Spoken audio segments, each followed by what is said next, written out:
Le soleil couchant teintait les dunes du Sahara d'un orange flamboyant, comme si le désert lui-même s'embrasait. Sperper le fennec, les oreilles dressées et le pelage doré scintillant, observait l'horizon depuis le sommet d'une dune. À ses côtés, Ziggy le lézard vert, allongé sur une pierre plate, lézardait au sens propre comme au figuré. « Ziggy, tu as entendu parler des dunes qui chantent ?» demanda Sperper en clignant des yeux pour chasser une poignée de sable soulevée par le vent. Ziggy leva un sourcil écailleux, sa langue fourchue jaillissant brièvement. « Chanter? Les dunes? Sperper, mon ami, tu as passé trop de temps au soleil. » Le désert murmure, oui, mais chanter. C'est une légende pour effrayer les caravanes égarées. Sperper agita sa queue touffue, un sourire malicieux aux lèvres.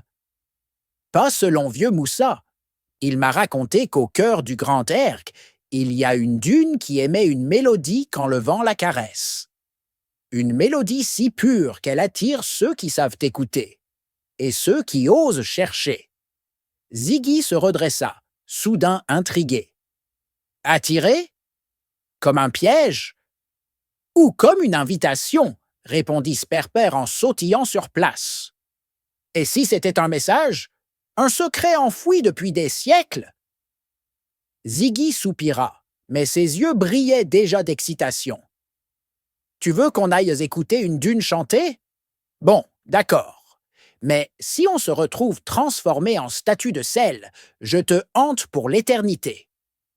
Après une journée de marche, guidée par les récits des nomades, les deux amis atteignirent une zone où le sable semblait vibrer sous leurs pattes.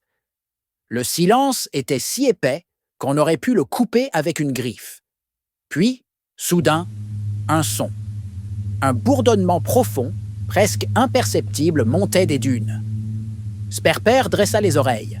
« Écoute, Ziggy !» Le bourdonnement se transforma en une note longue, cristalline, comme le frottement d'un archet sur une corde invisible. La dune devant eux tremblait et le sable s'écoulait en cascade musicale. Ziggy, habituellement si sarcastique, en resta bouche bée. « C'est incroyable, on dirait une voix, » murmura-t-il. Sperper s'avança, le museau frémissant. « Une voix qui appelle, et regarde !» Il désigna des traces à peine visibles dans le sable, comme si quelque chose, ou quelqu'un, avait glissé sur la dune peu de temps auparavant.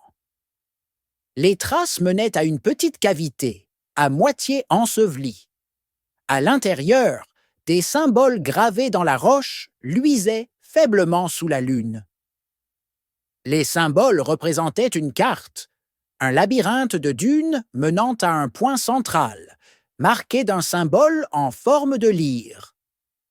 Ziggy, expert en vieux dialecte saharien, passa une patte sur les gravures. Et voilà, c'est la fin de cet premier épisode.